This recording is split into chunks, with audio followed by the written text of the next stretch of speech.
여러분 안녕하십니까? 혁신 라이프 코칭 연수원 ICC 창설자 신현근 정신분석학 박사입니다. 제가 이번에 클래스 EU 클래스 마켓에 저의 영상 강의를 개설하였습니다. 이번에 처음 개설한 강의는 정신분석적 인간 이해 과목입니다. 제가 하는 강의 내용을 여러분께서 잘 아실 수 있도록 이 과목의 소개 영상과 첫 번째 강의 정신분석학의 정의와 두 가지 기본적 가설을 주제로 한 강의 영상을 여러분께 소개합니다. 이 두 개의 영상을 보시고 더 관심 있으신 분들은 직접 제 클래스 사이트로 들어가셔서 클래스에서 어떤 것이 진행되는지 검토하시고 여러분 주위에 있는 분에게도 제 강의가 있음을 알려주시면 고맙겠습니다. 여러분 감사합니다. 인간은 자연의 일부이다. 그러나 일단 자연과 헤어지면 다시는 인간은 자연으로 되돌아갈 수 없다. 일단 낙원, 자연과의 원초적 합일인 낙원의 상태에서 원초적 합일의 상태인 낙원에서 쫓겨나면 돌아가고자 해도 케루빈 천사가 번쩍이는 칼을 갖고 길을 막아 돌아갈 수 없을 것이다. 인간은 이미 이뤄 되찾을 수 없는 전인간적 조화 대신에 그의 이성을 발전시키고 새로운 조화, 즉 인간적 조화를 발견함으로써 전진할 수 있을 뿐이다. 인간은 태어나자마자 개인으로서뿐 아니라 인류로서 본능이 그러하듯이 불명확하고 불확실하며 개방적인 상황으로 쫓겨난다. 확실한 것은 과거에 관한 것뿐이고 미래에 관해서 확실한 것은 죽음뿐이다. 인간은 타고난 이성이 있다. 인간은 생명 그 자체를 의식하는 생명체이다. 인간은 자기 자신을, 동료를, 자신의 과거를, 자신의 미래의 가능성을 의식한다. 이와 같은 분리된 실제라는 자의식, 자신의 일생은 극히 짧으며 자신의 의지와 상관없이 태어나 자신의 의지와 상관없이 죽게 되며 사랑하는 사람들보다 자기가 먼저 죽거나 사랑하는 사람이 자기보다 먼저 죽으리라는 사실의 의식, 자신의 고독과 자신의 분리와 자연 및 사회의 힘 앞에서의 무기력함의 의식, 이런 모든 의식이 홀로 떨어져 있어 고립된 존재를 견디기 어려운 감옥으로 만든다. 인간은 이 감옥에서 해방되어 어떤 형태로든 다른 인간 또는 외부 세계에 적응해 나가지 못한다면 미쳐버릴 것이다. 분리의 체험은 불안을 야기한다. 실로 그것은 모든 불안의 근원이 된다. 분리되어 있다는 것은 나의 재능을 활용할 능력을 상실케 되는 차단된 상태를 의미한다. 그러므로 분리되어 있는 것은 무기력하고 물질과 인간 세계를 능동적으로 이해할 수 없음을 의미한다. 분리되어 있다는 것은 나의 반응 능력 이상으로 세계가 나를 침범할 수 있다는 것을 의미한다. 따라서 분리는 심각한 불안의 근원이 된다. 그것을 넘어서 분리는 수치심과 죄책감을 야기한다. 분리 상태에서의 수치심과 죄책감의 체험은 성서에 나오는 아담과 이브의 이야기 속에 나타난다. 아담과 이브가 선과 악을 판별하는 지혜의 열매를 먹은 후, 즉 인간으로서 탄생한 후 그들은 발가벗고 있다는 사실을 알고 부끄러워하게 되었다. 이와 같은 최초의 옛 신화에 19세기적인 견해인 형식적인 윤리관이 있으며 이 이야기가 우리에게 전해주고자 하는 요점은 그들의 성기가 눈에 띄게 된 데서 오는 당황함에 있다고 생각해야 할까? 결코 그렇지 않을 것이며 이 이야기를 빅토리아 시대의 정신으로 이해한다면 우리는 다음과 같은 중요한 점을 간파하게 될 것이다. 즉, 남녀가 서로를 알게 된 후 그들은 분리되어 있고 그들이 서로 다른 성에 속하는 것처럼 서로 차이가 있다는 것을 알게 된다. 그러나 그들이 서로 분리되어 있다는 것을 인정하는 반면 그들이 서로 사랑하는 것을 배우지 못했기 때문에 서로가 타인으로 남는다. 이 점은 아담이 이브를 변호하기는커녕 책망함으로써 함으로써 자신을 지키려고 한 사실에 의해 뚜렷해진다. 사랑에 의한 재결합이 없이 인간이 분리되어 있다는 의식은 수치심의 근원인 동시에 죄책감과 불안의 근원이기도 하다. 그러므로 인간의 가장 간절한 욕구는 이러한 분리 상태를 극복해서 고독이라는 감옥에서 벗어나려는 욕구이다. 이런 목표의 달성에 절대적으로 실패한다는 것은 정신 이상을 의미하는데 완전한 고립이라는 공포는 외부 세계로부터 완전히 물러남으로써 분리의 감정이 사라져야만 극복될 수 있고 분리의 감정은 인간이 분리되어 있는 외부 세계가 사라졌기 때문에 소멸된다.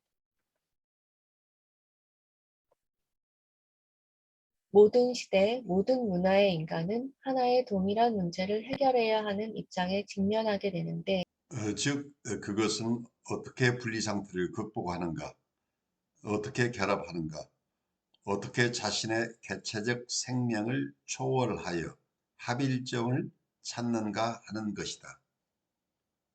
이 질문은 동굴 속에 사는 원시인에게도 양떼를 지키는 유목민에게도 이집트의 농부에게도 페니키아의 상인에게도 로마의 병사에게도 중세의 수도사에게도 일본의 사무라이에게도 현대의 사무원이나 공장의 직공에게도 동일하다. 이 문제는 인간 실존의 조건과 상황이라는 같은 배경에서 발생하기 때문에 동일한 것이다. 여기서 separation anxiety, 분리불안에 대한 얘기들을 주로 하고 있죠. 에릭 프롬은 우리가 태어나기 이전 상태,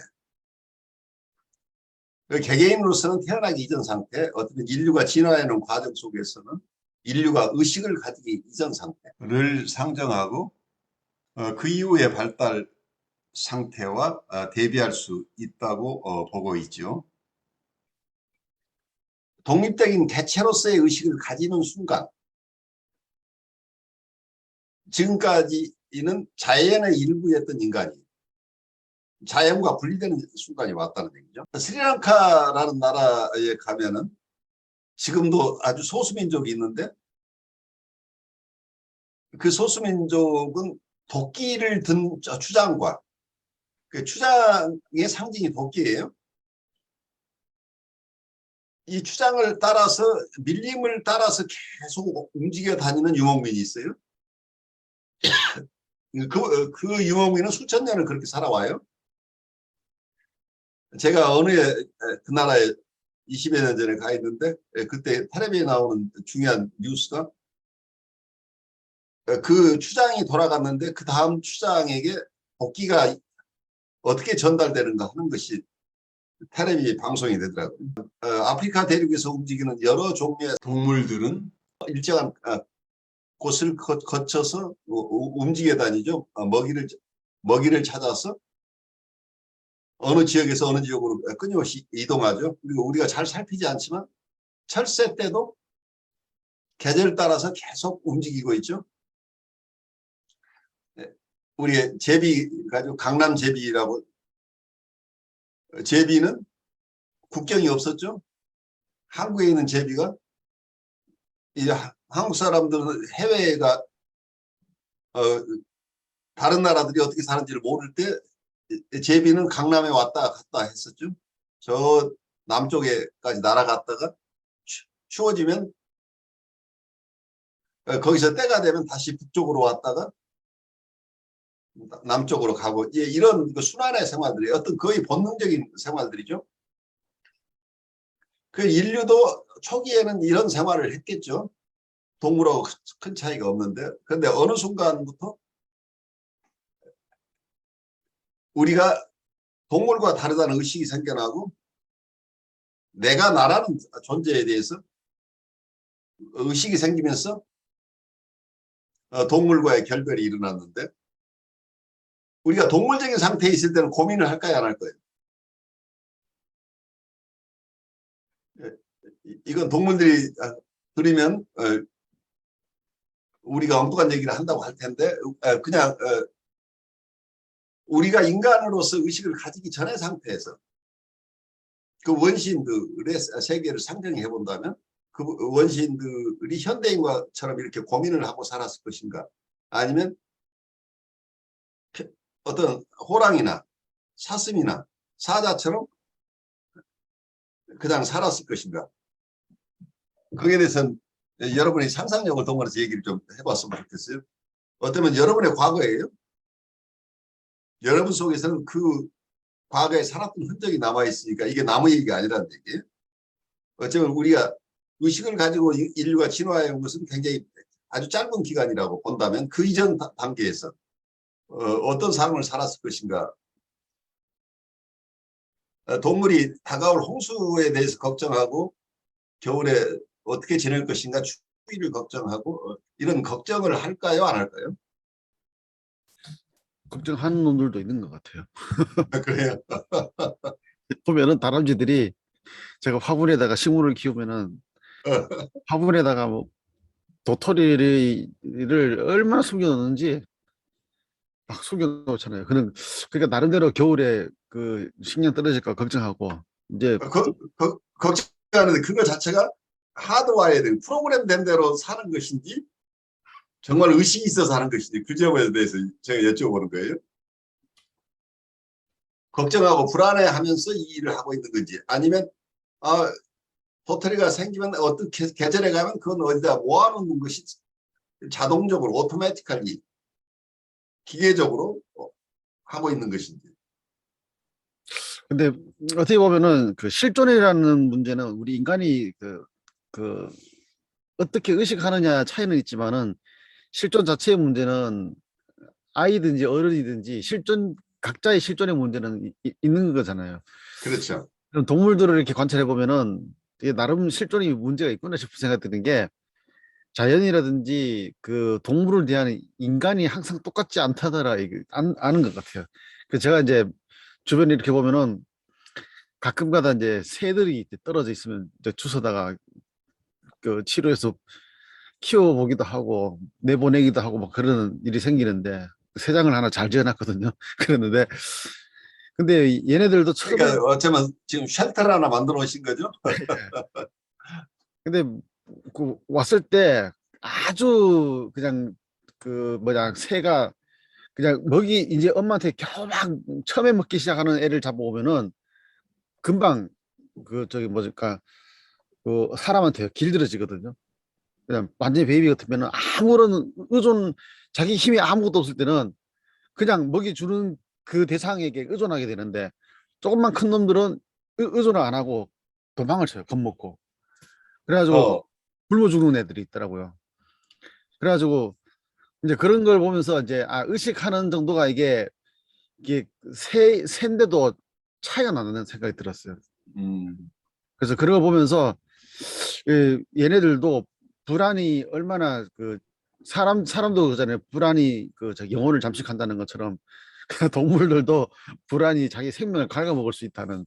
그러니까 대상이 나를 공격할까 봐 그게 불안하니까 자기 안에서 그 어떤 살아갈 수 있는 힘들이 굉장히 약해지는 그런 것도 보면서 나름 동물도 실제의 문제를 가지고 있지 않을까 이제 그런 생각을 해봅니다.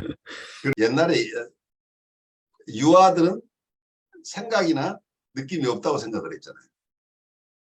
그러니까 과거에 아이들을 키울 때 아이들 중심으로 키우지 않고 양육 스케줄이나 이런 걸 부모 위주로 이렇게 쭉 할 수 있었던 것은 그리고 아이들 앞에서는 이런저런 얘기 다 부모들이 큰 거리낌 없이 할 수 있었던 것은 아이들은 지각 능력도 없고 생각하는 능력도 없고 정서도 아직 발달하지 않았기 때문에 어른들이 어떻게 행동하더라도 아이들에게 영향이 없다는 생각을 하고 있었는데 사실은 유아 관찰이 이렇게 깊어지면서 아이들에게도 굉장히 큰 어떤 정서적인 커뮤니케이션 능력이 있고 그리고 사물을 지각하는 능력이 있다는 게 점점 더 밝혀지죠.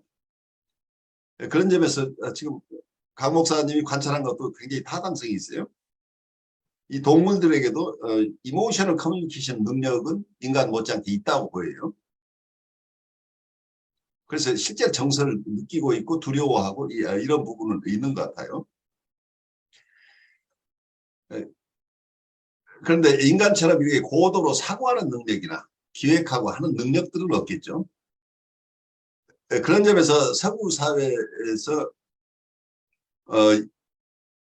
어쩌면 이성과 그리고 정서나 에펙트, 그러니까 인텔렉트하고 에펙트, 또트 생각과 정서를 구별을 해서 데카르트 이후로 나는 생각한다, 고로 존재한다 해서 생각을 중심으로 인간을 규정하려고 했었던 것들이 아마 이런 부분하고 연결될지도 몰라요. 그래서 이 에펙트라고 하는 것은 굉장히 프리미티브한 거기 때문에 이 합리성을 추구하는 서구 사회 속에서는 이 에펙트의 영향을 최소화하고 생각 중심으로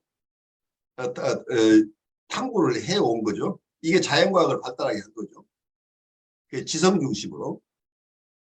중심으로 이해하고 인간의 실존을 이해하려고 애썼던 것이 아닌가 싶어요. 그렇지만 이 인간은 이 지성뿐만이 아니고 에펙트나 정서, 원초적인 정서, 거기서 발달해서 여러 정서를 가지고 있기 때문에 생각과 정서 이 두 가지가 합쳐져야 인간이 되기 때문에 어느 한 부분만 강조하는 것 자체가 인간의 실존을 그대로 다 이해할 수 없게 된다는 거죠. 그래서 어떤 면에서 동물에게 드러나고 있는 이런 정서 부분, 에펙트 부분들은 인간도 공유하고 있다고 봅니다. 그렇지만 동물이 아직 발달시키지 못하고 있는 어떤 지성 부분에서는 인간이 확실하게 다른 부분이겠죠. 고도의 사고 능력이나 추상적인 능력, 이제 이런 부분에서는 동물이 인간을 따라올 수 없는 부분이다 보기 때문에, 그래서 인간의 만물의 영장이라고 하면서 마치 인간은 모든 자연계를 지배할 권리가 있는 것처럼 이런 사유가 발달하게 된 데는 인간을 이해할 때 이성 중심으로 이해한 부분과 맞닿아 있을 수도 있겠어요. 그래서 이런 사고를 할 수 없는 자연계의 모든 대상들을 우리가 정복하고 지배하는 게 당연하다. 이런 개념이 서구 사회에 있었을 가능성이 있는데 그 부분이 단순한 자연계뿐만이 아니고 자기하고 다른 인간에 대해서 적용했을 가능성이 있다는 얘기예요. 그러니까 아프리카 대륙이나 아시아에 왔더니 아니면 남미에 갔더니 북미에 갔더니 자기와 다른 색깔이나 어떤 모양으로 살고 있는, 자기와 다른 언어를 사용하고 있는, 자기가 들어서는 무슨 말인지 모르는 이상한 소리를 하는 사람들을 만났을 때 서양 사람들이 외부 세계를 만나면서 가졌던 생각은 야만인들이라고 생각을 했어요. 자기들 서구인이 아닌 그분들이 정복했던 지역의 사람들을 야만인이기 때문에 이 야만인들에게도 영혼이 있느냐 없느냐 하는 논쟁을 했다고 해요. 신학적으로.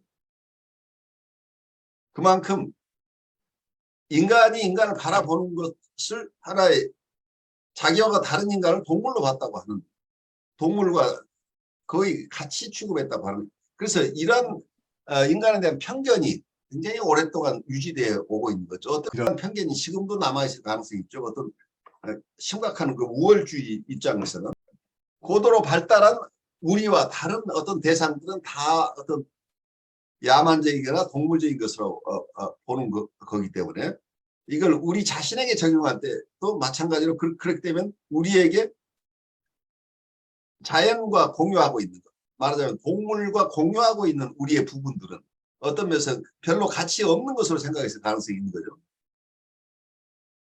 그래서 동물과 함께 느끼고 있고 같이 교류할 수 있는 그 영역은 이건 원시적인 프리미티브한 거기 때문에 원시인이 가지고 있는 거 아니면 동물이 가지고 있는 거, 그 부분은 우리에게 귀한 것이 아니라고 보고 어떠면 동물이 가지고 있지 않은 생각하는 능력, 사고하는 능력 중심으로 인간을 이해하고 인간의 존귀함 자체는 이러한 사고하는 능력 때문에 온다고 좀 확대해서 생각을 해본다면 우리는 동물과 다른 것이 사고하는 능력 때문이라고 한다면 이성을 중심으로 사회 구조가 만들어지고 지배체제도 그렇게 이루어지고 인간의 교육도 그런 방식으로 이루어질 가능성이 굉장히 높을 수 있었겠다 하는 생각이 들어요. 그런 점에서 원초적인 상태에서는 지금 이 현대인이 느끼고 있는 것 같은 심각한 불안이 없었다고 보는 이유는 이것도 하나의 가설이에요. 가설인데 프롬이나 많은 인류학자들이 봤던 부분인데 우리가 자연의 일부로 있는 동안에는 의식이 없기 때문에 내가 따로 걱정할 일이 없었다는 거죠. 자연계의 순환에 따라가면 되는 거죠. 만약 동물이라고 하면 그 무리가 움직이는 대로 따라가는 거지 내가 따로 독립적으로 생각할 필요가 없다는 얘기예요. 그래서 고민할 것이 없었다는, 불안이 없었다. 왜냐하면 내가 자연과 유리되어 있지 않기 때문에 이 자연의 일부로서 살아가기 때문에 내가 개체로서 따로 내 서브젝티비티가 따로 없기 때문에 나는 그 자연의 흐름 속의 일부일 뿐이라고 이해했다는 얘기죠. 그런데 내가 독립된 나라는 존재를 이해하는 순간 내가 여기서 분리가 일어나는 거죠. 자연과 내가 다르다. 그럼 동물이라고 한다면 이 동물의 다른 동물과 내가 다르다고 되는 거죠. 그러면 동물들이 다 움직여 가는데 내가 이걸 따라갈 것인가 말 것인가 나는 이미 결정해야 되죠. 다른 동물이 가는 대로 따라갈 것인가 아니면 저쪽으로 가면 사과가 더 많이 있을 것 같은데 다른 사람 가는 거 말고 나 혼자 이쪽으로 갈 것인가 하는 그런 무리하고 헤어져서 나 혼자 살 것인가 하는 이런 어떤 결정을 선택을 해야 되는 이런 문제들이 발생하는 거죠. 그래서 어떤 면에서는 우리가 어웨어니스라고 할 세퍼레이트니스, 우리가 분리된 개체로서의 의식이 생겨났다고 한다면 그 개체로서 자기가 스스로 자기의 삶에 중요한 것들을 결정해야 되는 순간들을 우리가 맞이할 수밖에 없다. 그래서 그 선택에 대해서는 자기가 또 책임을 져야 되기 때문에 그 책임에 대한 문제도 같이 따라오는 거죠. 그러니까 이런 것들이 해본 적이 없는 새로운 어떤 도전이니까 여기서 큰 불안이 있기 때문에 우리 어떤 면에서 태어난 것이 자기로서는 큰 불안이 오니까 원초적으로 우리는 돌아가고 싶어하는 욕구가 있다. 이게 말하자면 프로이드식으로 얘기하면 데스 인스틴트라고 할까요? 우리는 자연에서 왔는데 자연으로 회귀하고 싶은 본능이 있다. 이렇게 설명을 했는데 그 이론이 맞는지 틀리는지를 따지기 전에 어떤 병리적인 사람 속에서는 우리의 퇴행이 일어나는 퇴행이 어머니의 젖가슴으로 퇴행도 있지만 어머니의 자궁 속으로 퇴행하고 싶은 사람도 있다는 얘기예요. 어머니의 자궁 속으로 퇴행하고 싶은 사람은 태어나기 이전 상태로 회귀하고 싶은 거니까. 여기에는 이게 이런 어떤 그런 욕망, 그런 어떤 충동이 강해지면 이게 자살할 가능성이 있다는 얘기예요. 말하자면 심볼릭하게 하면 엄마의 자궁으로 퇴행하고 싶은 욕구라고 하는 것. 태어나기 이전 상태로 가고 싶다. 그러니까 태어나기 이전 상태에서는 내가 따로 걱정할 일이 하나도 없는 낙원이었다는 얘기죠. 내가 따로 걱정할 일이 없는 상태에 있다가 어쩌다 이 세상에 태어나서 내가 독립된 세퍼레이트, 여기서 세퍼레이션, 분리라고 하는 개념, 내가 독자적인 존재가 됐다는 것으로부터 온갖 불안이 왔다고 보는 거예요. 온갖 걱정이. 그전에는 아무것도 걱정할 일이 없는 상태에서 살았는데 이게 말하자면 에덴의 동산이라고 볼 수 있어요. 심볼릭하게. 내가 태어나기 전 상태. 그러니까 의식이 우리가 바디로 태어난 것만 얘기하지만 조금 더 넓혀서 독립된 어떤 의식을 우리가 획득하는 순간 우리는 많은 개별화된 분리된 어떤 존재로서의 살아가는 것으로부터 오는 두려움이 생기다. 그래서 세퍼레이션 앵사이티가 있기 때문에 이게 두 가지 방법이 있다고 우리 실존적으로는 우리가 태어나기 전 상태로 그냥 돌아가 버리는. 그런데 우리는 이미 의식을 가졌는데 다시 돌아갈 길이 없다는 거예요. 돌아가는 방법은 유일하게 두 가지가 있는데 하나는 우리가 죽는 것이고 또 하나는 인세너티, 말하자면 미치는 거다. 그러면 자기가 독립된 인격으로서 의식을 하지 않는 상태로 돌아간다는 얘기죠. 그런데 이런 퇴행적인 방법은 병리적인 상황으로 일어날 수 있는데 여기서 우리가 성숙해 나간다고 하는 것은 우리 모두가 이 융합하고 싶은 욕구가 있다는 얘기. 왜냐하면 우리는 자연과 합의를 이루어서 자연과 조화된 상태에서 살았던 과거가 있다는 얘기예요. 자연 속에 일부러 살았어요. 그래서 거기서는 아무 근심 걱정이 없는 삶이었는데 지금 태어나고 보니까 굉장히 어렵다. 그런데 이미 우리는 분리개별화가 돼 있는 삶으로서 이 세상에 이미 존재하고 있기 때문에 이 존재에서 어떤 면에서는 어떤 분은 우리는 탯줄을 자르는 순간에 태어난 게 아니고 우리는 끊임없이 계속해서 태어나고 있다고.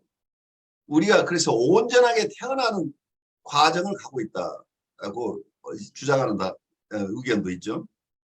그러니까 충분하게 온전하게 태어난다고 하는 것은 온전한 독립된 인격으로서 충분하게 성장한 상태가 되는 것을 말합니다. 자연이나 여기서 대상과 그러니까 이웃과 내가 하나가 되는데 하나가 되는 것이 mutual dependence란 그러니까 성숙한 의존 관계, 성숙한 융합이란 그러니까 자기의 개성을 말살하지 않은 자기의 독립성을 온전하게 지탱하면서 대상과 공존한다고 한다. 대상과 융합한다고 하는. 그리고 융합의 요건은 우리는 끝이 없이 있다고 봐요. 그걸 퓨전이라고 표현하는 것도 있고 유니언이라고 표현하는 것도 있는데 우리는 어떤 대상이나 자연과 융합하고 싶은 욕구가 있는데 이 대상과 융합하는데 우리가 완전히 퇴행해서 내가 없어진 상태에서 퇴행하는 이런 병리적인 상황이 있을 수 있고 내가 온전하게 성숙해서 내가 남에게 의존하지 않으면서도 그 대상과 융합할 수 있는 상태. 이게 어떤 페벤이 얘기하는 성숙한 의존 관계라고 얘기를 할 수 있을지 모르겠어요. 유아적인 의존으로부터 성숙한 의존. 그 인간인 것은 우리가 사회적인 동물이기 때문에 대상이 없는 상태에서 나만 있는 인간은 없다는 얘기. 그래서 동양에서 인간이라고 할 때 사람 인자가 두 역으로 돼 있죠. 그래서 둘이 만나서 사람이 되는 건데. 그래서 인간이라고 하는 것 자체가 인터퍼스널한 거죠. 사람 사이에 있다는 얘기죠. 그래서 대상과 자기가 함께 있지만 이게 성숙한 상태로서 융합하는 것을 사랑이라고 얘기할 수 있다. 내가 온전하게 성숙한 사람이 돼서 대상과 함께 있습니다. 대상과 융합할 수 있다고 한다면 독립하고 성숙한 대상과 그리고 나도 독립하고 성숙한 대상으로서 만나서 함께 융합할 수 있다고 하는 그러니까 어떤 면에서는 세계 인류애라고 하는 것도 인류가 하나라고 하는 것 자체가 우리가 모두가 똑같이 되자는 게 아니고 각자 성숙한 사람들끼리 함께 품을 수 있어야 된다는 이런 얘기로 우리가 바꿔서 얘기할 수 있겠죠. 그래서 우리가 원초적으로 우리는 원래 자연과 혹은 대상과 하나였던 존재이기 때문에 우리는 태어날 때 어머니하고 내가 하나였던 거죠. 내가 없었어요. 나는 어머니의 일부였다는 얘기예요. 그래서 어머니의 일부로 있었기 때문에 어머니로부터 분리되는 순간은 우리는 엄청난 불안을 느끼고 그리고 이 세퍼레이션 앵사이티라는 건 근원적인 앵사이티 때문에 이 모든 인간이 피할 수 없는 실존적인 어떤 두려움이죠. 그런 점에서 이러한 앵사이티들은 끊임없이 경우에 따라서 이게 잘 정리되자면 병리적으로 계속 드러나고 있는데 임상적으로 봐야 될 부분이죠. 이런 실존적인 불안이라고 하는 것도. 그래서 어떤 불안이 여러 각도에서 양육자의 불안도 있을 수 있고 내 욕동이 만족을 얻지 못하고 좌절이 돼서 오는 불안, 좌절로 인한 불안도 있고 여러 불안도 있지만 실존적인 불안, 모든 인간이 피할 수 없는 불안도 있다고 하는 이런 실존적인 불안에 대한 얘기도 우리가 이해를 해야 되는 거죠. 그래서 이런 불안들을 넘어설 수 있으려면 어떤 자연이나 대상과 융합할 수밖에 없다는 얘기죠. 근데 자연이나 대상과 융합하는데 나를 놓아버리고 내가 완전히 녹아버린 상태에서 내가 없는 상태로 융합할 것이냐 아니면 내가 성숙하고 독립된 인격을 가진 상태에서 융합할 것이다 하는 얘기를 아마 프롬도 앞으로 계속해서 그 화두를 가지고 얘기를 할 거예요. 그래서 융합하는 방법의 차이는 있지만 모든 인간은 융합을 원한다예요. 우리가 엄마 품에서 자라서 엄마를 떨어지고 싶지 않은 욕구는 우리가 평생 가지고 있어요. 그 엄마가 자연일 수도 있고 이웃일 수도 있고 대상일 수도 있고 경우에 따라 어떤 단체일 수도 있지요.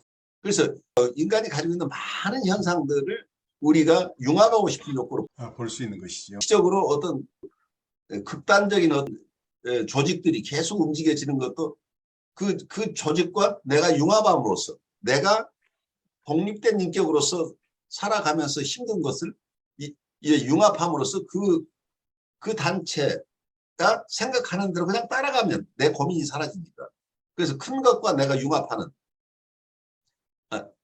이러한 형태, 여러 가지 세이디즘이나 메소키즘도 이런 원초적인 융합하고 싶어하는 욕구하고 연결시켜서 우리가 이해를 하는 경우에는 굉장히 쉽게 이해할 수 있는 부분도 있어요.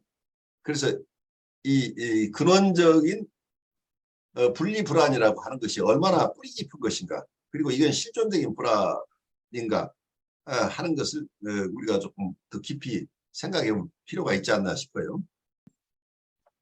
저는 이게 제가 잠시 몇 달 전에 어떤 체험을 했는데요. 그게 교수님이 말씀하신 거랑 비슷한 체험인지는 잘 모르겠어요, 사실. 근데 그 순간에 그게 굉장히 특별하다고 느껴져가지고 앞뒤에 그 전후 배경도 잘 모르겠고 제가 그 필리핀에를 굉장히 놀러 갔는데 몇 달 전에 갔는데 앞뒤에 왜 그런지도 모르겠고 제가 처음으로 제가 어떤 수준에서도 그런 것도 전혀 아니고 저는 굉장히 낮은 수준이고 이 융합에 대한 얘기를 들을 때마다 그게 굉장히 생뚱맞다고 여겨진 적도 많았어요. 그 전에는 이게 우리가 한 마음이고 다 밑에서는 이어져 있고 이러는 것이 굉장히 추상적으로 여겨졌는데 그게 왜 그런지 모르겠는데 그 여행에서 제가 그 앞뒤 사정은 다 모르겠고 갑자기 거기서 굉장히 그 길바닥에서 이렇게 구걸하는 아이들 있잖아요. 네. 그거라고 이렇게 돈을 달라고 막 여행객들이 오면은 막 쫓아온단 말이에요.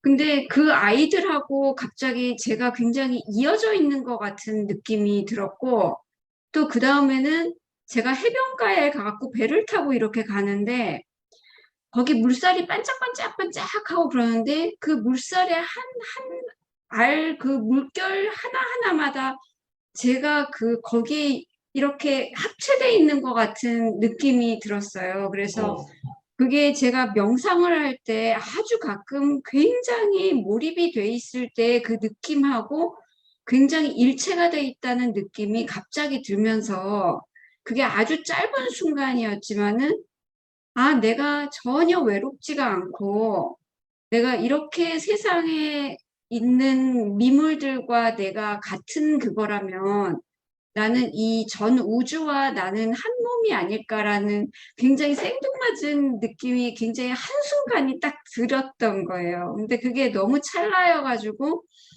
제가 그 이후에 계속 그런 수준이다 전혀 아니고 그 순간에 그게 너무너무 특별한 체험처럼 느껴지고 그랬는데 그 순간이 지난 다음부터는 우리가 한 몸이고 우리가 이게 융합이 돼 있고 이런 것들이 굉장히 생뚱맞게 느껴지지 않고 마치 그 순간에 내가 꿈을 꾼 것처럼 그 순간의 체험이 그거를 얘기해 주는 게 아닐까. 그래서 제가 명상 모임이 있거든요. 예. 명상 모임이 있는데 거기 가갖고 그 체험이 너무 나는 특별했다. 그래서 그게 굉장히 추상적이지 않고 여러 군데서 들었던 말이 굉장히 구체적으로 내가 체험이 되는 거. 진짜 체험이라는 건 몸의 체험이잖아요. 그래서 그렇죠. 예. 되는 것처럼 느껴졌다라고 얘기했더니 거기서 두 선생님이 명상 굉장히 오래 한 두 선생님이 나 그거 이해한다 라고 얘기를 하면서 본인들의 얘기를 해주셨어요. 예. 근데 또 한 선생님은 나는 내가 다른 자연물과 내가 하나라는 거가 상상이 안 간다라고 얘기하셨거든요. 예. 근데 저는 그 선생님의 얘기도 이해해요. 제가 남과 내가 하나다 또는 어떤 그 하나님의 피조물인 어떤 풀과 내가 하나라는 게 그게 너무 구태의연하게 느껴지고 너무 왜 저런 얘기를 너무 번지르르한 얘기를 하지? 하고 생각했던 때가 있었거든요. 근데 그래서 내가 그 선생님의 그 이야기도 이해를 할 것 같다는 생각이 들었고 또 내 얘기를 듣고 나 그거 정말 이해한다는 그 두 선생님의 얘기도 정말 이게 또 체험담을 들었는데 그것도 굉장히 생동감 있게 느껴졌어요. 그래서 제가 이거를 설명을 잘 못하겠는데 이게 종교에서 말하는 그 하나님의 얘기 그 성경 구절은 저는 기억은 안 나지만 그런 얘기와 정말 우주와 내가 하나다 이런 미물들과 내가 하나라는 그게 정말 그게 제가 지금 여기서 얘기를 설명을 잘 못하겠는데 그게 생뚱맞은 말이 아니구나. 그럴 때는 정말로 이 피조물들인 자연과 내가 하나가 됨으로써 나는 전혀 아까 분리불안 이런 것들은 그게 되고 오히려 이성 중심의 그 굉장히 존귀한 인간인 그것을 내세워왔던 우리의 역사들이 오히려 오해를 불러일으키는 어떤 것이 아니었는가. 인간의 고유한 능력을 발전시킴으로써 오히려 자연을 끌어안고 이 우주와 합일되는 그 세계로 나가야 되는 것인데 오히려 고립이 되는 어떤 잘못된 방향으로 인간을 오해하게 만들지 않았는가 하는 생각이 들면서 요새 읽는 어떤 책들이 그것들에서 우리가 탈피를 하자 이런 주장을 하는 책들이 그 학자들이 막 나온단 말이에요. 그래요. 예. 근데 그게 일종의 오해가 아니었나 하는 생각이 들었어요. 그래서 인간은 우리의 고유한 능력으로 이렇게 진짜 옛날에 진짜 인디안들이 자연과 우리가 하나라는 거에서 살아나가는 방법들을 찾는 것도 이런 것의 일환이 아니었을까 하는데 거기서 오히려 멀어지는 것으로 우리를 오해하는 인간이 고유하고 진짜 독불장군이고 지배를 해야 되는 어떤 존재로서 굉장히 오해를 사는 그런 방향으로 이끌지 않았는가. 인간의 존재는 고유한 어떤 이성은 오히려 그것을 보다도 합체하고 융합되고 오히려 더 이해하게 만드는 그런 고유한 능력이 바로 우리의 인간의 실존인데 실존의 고유한 능력은 바로 이게 아니었을까 하는 생각을 아주 잠시나마 짧게 했습니다. 근데 아주 중요한 설명을 잘 지점이죠. 못하겠어요, 저는. 근데 이거 만약에 설명을 잘하면 가짜예요.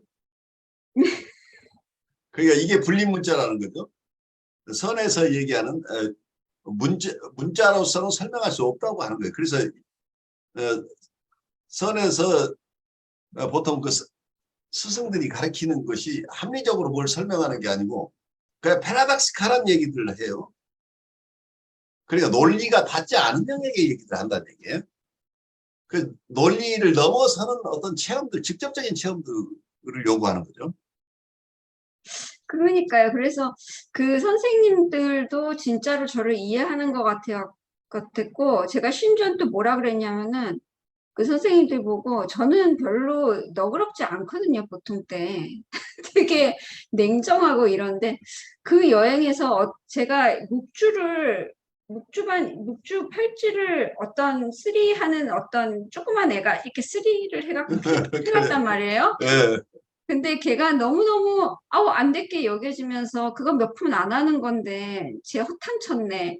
그래서 너무 걱정이 제가 됐어요. 너무 그 입장에서 너무 속상했어요. 근데 제가 딱 생각에 내가 예전이나 다른 때 내가 느꼈을 그 서운함과 굉장히 다른 서운함 같이 느껴지면서 다른 때는 그게 아까워서 서운했는데 제가 별로 너그러운 사람이 아닌데 걔가 너무 걱정이. 대상과 내가 하나가 되는 체험이잖아요. 그 체험이 딱 들었어요. 그래서 평생은 다시 못 볼 애인데 그렇죠. 좀 감나가는 거 했으면은 좀 좋은 거 자기 엄마랑 같이 먹었을 텐데 괜히 이런 유리 조각 같은 걸 해갔네. 그러면서 그런 느낌이 들어가지고 굉장히 그 여행의 어떤 체험이 굉장히 독특하게 느껴지고 많은 것들이 이해가 된다는 생각이 잠시 들었습니다. 네, 아무튼 끝입니다. 아, 아주 중요한 체험 나눠줘서 고마워요. 그러니까 이건 각자의 개인적인 깨침이기 때문에 예, 이걸 아무리 글로 써도 글로 납득이 되는 순간 그것은 이미 변질된 거란 얘기예요.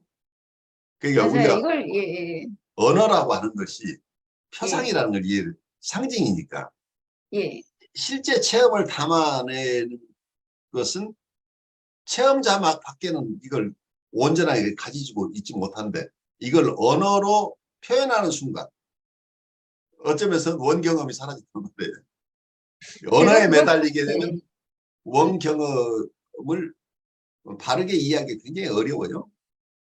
그 맞아요. 상징만 가지고 이 얘기를 하는. 근데 그 같은 언어를 사용할 때 사람마다 자기의 체험을 담을 수 있는 언어가 한정되게 세상에 뭐 수없이 많은 언어가 있지만 우리가 느끼는 그 체험을 직접 담아낼 수 있는 언어는 세상에 없어요. 각각 미묘한 어떤 체험이기 때문에 그 체험을 상징으로 표현한다는 것 자체가 무리라는 얘기예요. 다 담아낼 수 없다는 얘기예요. 그래서 요즘 들어서 참 불과해서 하는 분리문자라는 얘기를 제가 많이 조금 이해가 돼요. 언어로 표현할 수 없는 실제 임상 과정에서도 마찬가지예요. 우리가 전이나 역전이라고 하는 것들도 언어로 표현하고 있지만 언어로 다 담아낼 수 없는 것이 있다는 걸 우리가 이해해야 되는 거죠. 그러니까 말만 가지고 그 어떤 추고록 가지고 그 추고록에 나타난 거 가지고 이 사람의 마음이 어떻고 하는 거 이게 이미 익스피리언스가 아니고 그냥 생각이라는 얘기입니다. 띵킹이라는 얘기예요. 그래서 사람들이 실제 익스피리언스하고 띵킹을 구별해내는 게 굉장히 어려워 보여요. 느낌 자체도 내가 슬프다고 실제로 체험하는 거라고 해서 슬프다는 생각이 들었다. 이런 정도가 되게 많아요. 그 생각을 얘기하고 있는 것이 실제 체험이나 실제 정서를 담아내는 말이 거의 없어요. 쉽지가 않은 거죠. 그리고 어떤 분이 슬프다고 하지만 그 슬픔도 무지개의 7가지 색깔로 표현할 수 없을 만큼 다양한 슬픔들이죠. 근데 우리는 그냥 슬픔이라는 단어 하나를 가지고 그 슬픔이라는 글을 슬픔이라는 단어가 담겨져 있는 문장을 듣는 사람이나 글을 보는 사람은 자기의 체험 기준으로밖에 그걸 이해할 수가 없게 되겠죠. 그래서 자기의 체험은 한정돼 있고 저분의 체험은 나와 다르기 때문에 그 문자만을 가지고 이해를 한다는 것은 불가능하다고. 네, 제가 그거를 다른 사람하고 나눌 때는 체험대 교수님 말씀처럼 체험 대 체험으로 이해를 하는 수밖에 없고 또 저 자체로서는 제가 또 어떤 느낌이냐면은 저 자체의 어떤 굉장한 변화를 가져오는 거는 굉장히 어떤 순간적인 감정의 동요나 순간적인 어떤 그 흔들림 같은 느낌으로써 이렇게 많은 변화가 일어날 수 있다는 생각이 들었어요. 그의 어떤 면에서는 스피노자가 얘기했다고 하는데 우리의 직관이라는 게 어쩌면 주체와 객체가 없는 상태에서의 깨침이에요. 아이와 미를 구별을 하는데 이게 이분법이라 서양식이에요. 동양에서는 이것이 통째로서 하나로 네, 이해가 해야 된다는 얘기죠. 그래 우리가 직관적이라고 하는 것은 어떤 면에서 이성적이기도 하고 정서적이기도 하지만 이거 그 어느 것도 아니고 그걸 초월하는 것들이죠.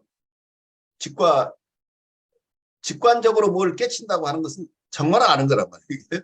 근데 설명해낼 수가 네, 없어요. 맞아요. 오랜 수련을 하신 분들은 그 직관이 발달하잖아요. 그래서 이걸 합리적으로 어떻게 사유 과정을 거쳐서 직관을 얻는 게 아니죠. 그리고 어떤 느낌만 가지고 있는 것도 아니죠. 어쩌면 순간적으로 일어나는 사고와 정서 이 모든 것의 통합체가 직관으로 나타나는 거예요. 바로 판단이 일어나는 거죠. 그래서 영성수련에서도 그렇게 얘기를 해요. 보통 영의 식별을 할 때 영의 악신과 선신이 있다고 중세식으로 설명을 하는데 악신이 다가올 때는 광명의 천사로 다가온다고 그래요.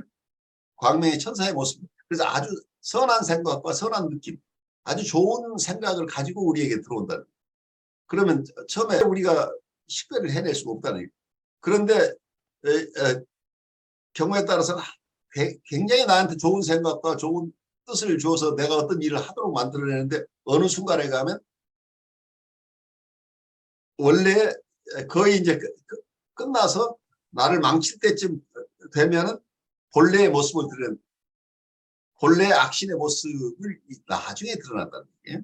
그런데 악신의 모습이 드러났을 때는 그것이 내가 벗어나려고 하지만 이미 때가 늦어버리고 나는 패가망신하는 상황이 와버린다는 얘기, 많은 경우에.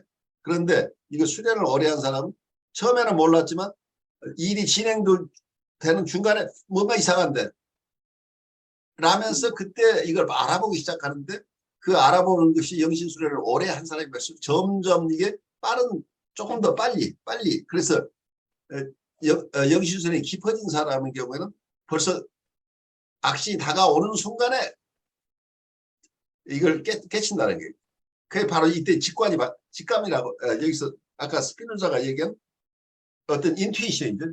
직관으로서 아는 것. 직관으로서 아는 것은 어떤 면에서 우리가 생각이라는 과정을 거치거나 어떤 정서만을 가지고 하는 게 아니고 바로 대상을 있는 그대로 볼 수 있는 힘이라는 거예요. 예. 그러니까 우리의 프로젝션을 사용하지 않고 있는 그대로 대상을 볼 수 있는 힘이라고 하는 게 이게 지혜죠. 지혜가 늘어나면 대상을 있는 그대로 볼 수 있다는 거예요. 근데 그 정도 문제가 사람마다 다 다른 거죠. 어느 정도의 지혜를 가지고 있냐가 천차만별이기 때문에 이걸 식별해내는 순간이 각각 다르다는 거예요. 그래서 영신수련을 창안한 이냐시오 서인의 자서전을 보면은 이분이 오랜 시간 그러니까 예수의 창설자로서 오랜 삶을 살면서 나중에 가서 모든 것을 그때그때 판단해도 틀린 일이 없었다는 이런 객관적인 기술이 나와요. 그러니까 직관적인 판단을 해도 흐트러짐이 없다고 하는 것은 지혜가 늘어났다는 얘기죠. 그래서 사물을 있는 그대로 파악하는 능력이 생겼다. 근데 우리는 많은 경우에 혼돈스러운 것이 우리가 사물을 있는 그대로 보는 게 아니고 우리가 가진 지식이나 생각을 가지고 그걸 계속 추리하고 이게 뭐예요? 투사의 과정이죠. 내가 가진 것을 가지고 판단하려고 하니까 이게 어렵다는 거예요. 그래서 대상을 있는 그대로 파악한다고 하는 것. 이게 어떤 면에서는 이건 어디에서 오느냐면 나의 원래 모습을 있는 그대로 볼 수 있는 능력이 있어야 이게 가능하다는 얘기예요. 거꾸로. 자기를 바르게 볼 수 있는 힘이 있어야 대상을 바로 볼 수 있다. 그래서 나를 성찰하는 것과 대상을 성찰하는 것, 세상을 이해하는 것은 결국은 동전의 양면이라고 볼 수 있겠죠. 그래서 자기에 대한 이해가 깊어지지 않고 또 다른 쪽에서 오늘 주제로 얘기하면 자기를 사랑하는 능력이 없으면서 대상을 바르게 이해하거나 대상을 바르게 공감하거나 대상을 사랑한다는 것은 불가능하다는 그런 점에서 어떤 면에서는 우리가 단순하게 생각하는 어떤 사고의 능력, 어떤 정서 이걸 넘어서는 어떤 그런 경지가 우리가 필요한데 이것을 구체적인 훈련 과정에는 참 어렵다는 거예요. 우리가 말로서는 얘기를 할 수 있는데 그러니까 수없이 많은 얘기를 대상을 있는 그대로 어떤 서양 철학에서도 계속해서 대상을 그대로 이해한다는 개념을 다 알고 있지만 이것은 실제 경험을 통해서밖에 깨칠 수 없다는 거죠. 그래서 어떤 동양식의 수련이 없이는 이게 우리가 지식으로는 아무리 깨쳐도 안 된다는 거예요. 그래서 어쩌면 불교에서 선종과 교종이 항상 계속 두 가지가 다 필요한데 팔만대장경을 통째로 암송을 해도 체험이 일어나지 않는 한 이걸 알 수가 없다는 거죠. 그런 점에서 또 교종 입장에서는 선종에서 당신이 깨쳤다고 하는 것이 실제 진리에 맞는지 안 맞는지를 어떻게 식별하느냐 하는 점에서 불교의 그 문헌에서 잘 구체화하고 있는 불교의 기본 원리를 이해해야만 또 이 체험 자체가 진실한 체험인지 실제 체험인지 이게 판타지인지 이걸 구별하는 그러니까 어떤 많은 경우에 득도했다고 하는데 동양에서 어때요? 득도를 했다고 한다면 그 스승이 인가를 하잖아요. 왜냐하면 본인 스스로는 득도했다고 하는데 그게 판타지일 수도 있고 실제 체험일 수도 있다. 그래서 이걸 식별해내는 게 굉장히 중요한데 에릭 프롬이 정신분석과 선불교에 대한 책에서 이런 얘기를 해요. 정신분석 쪽에서 선불교에 도움을 줄 수 있는 것은 이분들이 제대로 된 어떤 깨침인지 아니면 사이비 깨침인지 충분하게 깨친 게 아닌데 깨쳤다고 잘못 믿는 것인지를 식별하는 데는 정신분석적인 어떤 지혜, 통찰들이 도움이 될 것이다 라는 얘기를 해요. 그래서 아까 얘기한 교정과 어떤 선정도 상호 간에 이렇게 도움을 주고받아야 되는 관계가 아닌가 싶어요. 저도 이제 오래전부터 이제 그런 생각들을 많이 했는데, 말하자면 신앙적으로도 그런 거거든요. 우리의 그 신앙적 체험이나 신앙적 경험이나 교리나 이것들이 어디서부터 출발했을까? 이제 그런 것들이 이제 어떻게 보면 인간의 가치를 사고하는 능력이나 이런 거 있잖아요. 그런 이성 중심으로 인간의 가치를 판단하는 것이 문명 속에서 발달했다고 이제 봐지는 거죠.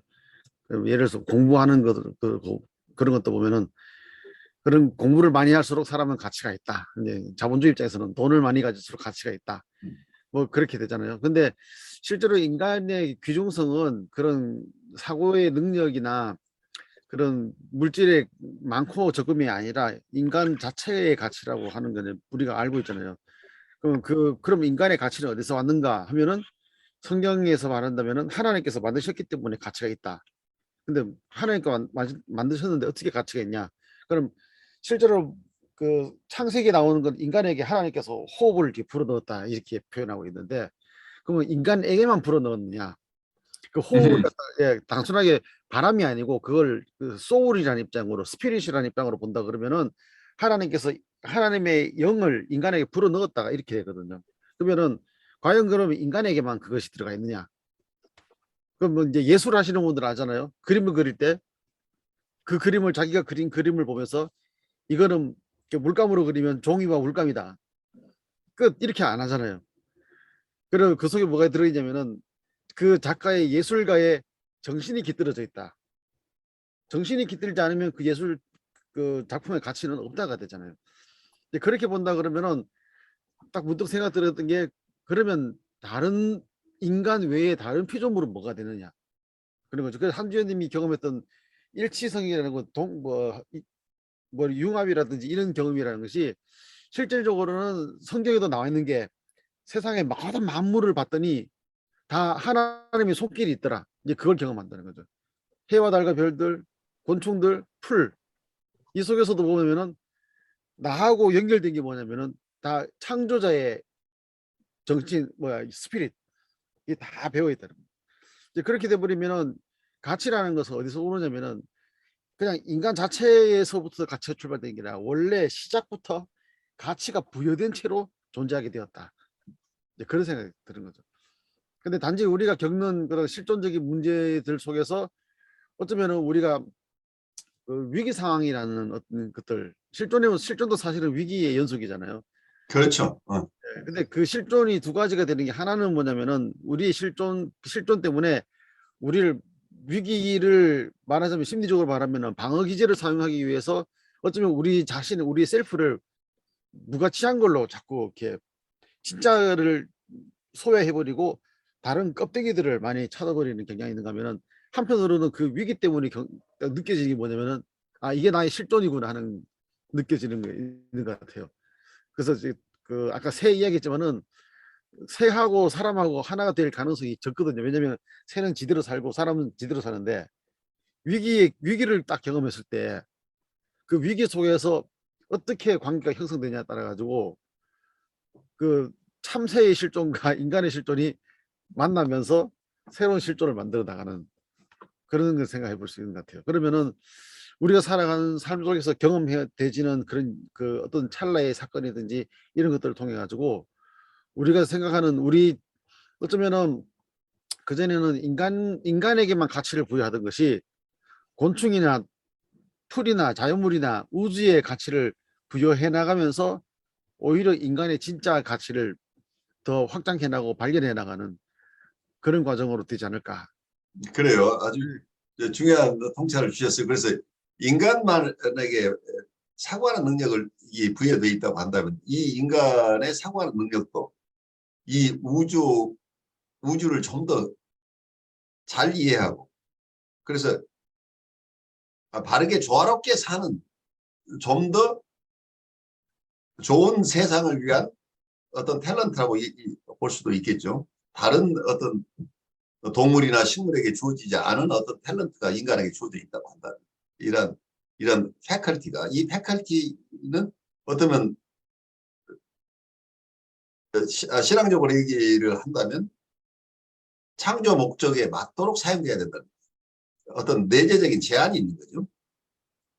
이런 탤런트를 어떤 목적으로 사용할 것이냐. 그렇다면 이 탤런트가 나에게 선물로 주어졌는데 이 선물은 무엇을 위한 선물인가 하는 쪽에서 우리가 봐야 될 부분이겠죠. 그런데 어떤 면에서는 많은 분들이 우리에게 주어진 탤런트들은 나에게 도움이 되는 방향, 어떤 방식으로든 쓰면 된다. 그러면 인간만이 고귀하다고 느끼는 사람은 인간 이외의 것은 파괴해서라도 내게 도움이 되는 것은 내가 다 사용하겠다죠. 그래서 이 자연 파괴가 여기서 아무 거리낌 없이 일어날 수 있는 거죠. 환경 파괴도 아무 문제가 없는 거죠. 왜냐하면 귀한 것은 인간이다고 좀 넓게 해서는 인간만 귀하다. 어떤 사람은 나만 귀하다고 이제 또 갈 수도 있죠. 극단적으로 나를 위해서 소용되는 것은 무엇든지 내가 써도 괜찮다. 이렇게 되는데 우리가 다 이해할 수 없는 심리죠. 우리가 각자 어떤 탤런트를 가지고 태어났는데 이 탤런트가 우리에게 주어졌을 때는 어떤 목적이 있이 주어졌을 것이다.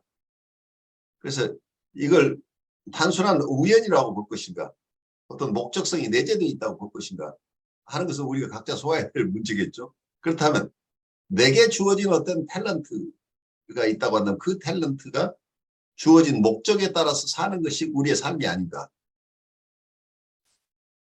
각자가 가진 트루셀프라고 하는 것도 트루셀프 속에 포함되어 있는 여러 가지 귀한 탤런트들이나 귀한 리소스들은 너 하고 싶은 대로 세상 살라고 주어진 것이 아닐 수도 있다 본다면 우리 한국에서 참 우리 건국 때부터 홍익인간을 위해서 써야 된다고 한다면 이 홍익인간을 좀 더 넓혀서 우주로 홍익 우주를 위해서 이게 써야 된다고 이렇게 좀 사고를 발전시켜 나갈 수도 있겠죠. 근데 우리는 항상 나르시스틱한 입장에서 본다고 한다면 모든 것이 내가 필요한 것은 다 내 것이다. 내가 다 사용하는 것이다. 그래서 외부 대상들이 나로 인해서 고통스럽거나 무엇을 빼앗김으로써 힘들어하는 것은 아무 상관이 없잖아요. 내가 필요한 것을 누군가가 가지고 있다면 나는 당연히 가져다 쓸 권리가 있다고 우기는 게 이게 자기애적인 상태니까 나르시스틱한 상태에 가버리면 그래서 대상을 자기와 같은 존재로 이해하지 못하는 사람은 대상을 존중할 생각도 못하는 거죠. 대상이라는 건 그냥 내가 필요하면 쓰는 거지. 그 희생이 정당화될 수 있는 희생인지 아닌지 생각할 수 없는 거죠. 그래서 탐욕적인 인간이 되는 거죠. 그래서 어떤 정신분석은 어떤 발달 이론 자체를 도덕적인 이론으로 윤리적인 이론으로 볼 수도 있어요. 왜냐하면 우리가 유아기에 구강기에는 우리가 어떤 욕동이다. 이걸 성욕이라는 걸 떠나서 좀 보면은 구강기에는 자기가 젖 먹고 싶고 엄마가 젖 안 주면 엄마를 쥐어뜯어서 젖을 뺏어 먹어야 되잖아요. 그래서 거기서 탐욕적이고 그러니까 그리드가 그 속에 포함되어 있죠. 그리고 또 우리가 두 번째 학문기에 가게 되면 이게 권력 다툼이 자기 뜻대로 상대방을 굴복시키는 키우고 싶은 욕구들이죠. 파워에 대한 욕구죠. 그리고 남근기에 가면 자기 것이 제일 좋은 거라고 우기는 이런 시기들이 있죠. 그러니까 이게 모든 게 어쩌면 이 시기를 거쳐서 성기기에 가는 제니털한 피어리드 간다고 하는 것은 제니털한 피어리드스는 남녀 간의 결합이라고 한다면 남녀 간의 결합은 독립된 인격으로서의 결합이기 때문에 상대를 존중하는 입장에서의 결합이죠.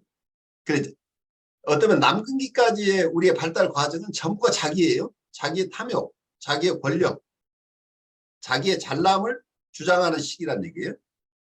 그런데 이게 제니털 피어리드를 가서 남녀 간의 건강한 성으로 발전한다는 얘기는 대상을 존중할 수 있는 상태로 발달한다.